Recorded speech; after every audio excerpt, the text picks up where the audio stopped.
عدی بن حاتم کہتے ہیں کہ میں نے رسول اللہ صلی اللہ علیہ وآلہ وسلم سے کتے کے شکار کے متعلق دریافت کیا تو آپ نے فرمایا کہ جب تو اپنے سدھارے ہوئے کتے کو چھوڑے اور وہ شکار کر لے تو اس شکار کو کھا، اور اگر وہ کتا اس شکار میں سے خود کچھ کھا لے تو اس کو نہ کھائیو، کیونکہ اب اس نے شکار اپنے لیے پکڑا ہے۔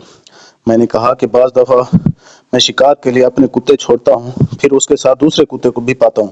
آپ نے فرمایا پھر مت کھا، کیونکہ تم نے بسم اللہ اپنے کتے پر پڑھی تھی، دوسرے کتے پر نہیں پڑھی۔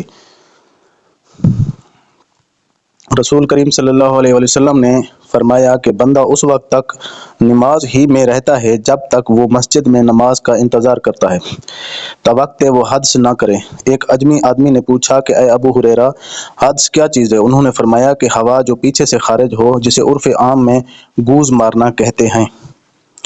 آپ صلی اللہ علیہ وسلم نے فرمایا کہ نمازی نماز سے اس وقت تک نہ پھرے جب تک ری کی آواز نہ سن لے یا اس کی بو نہ پا لے۔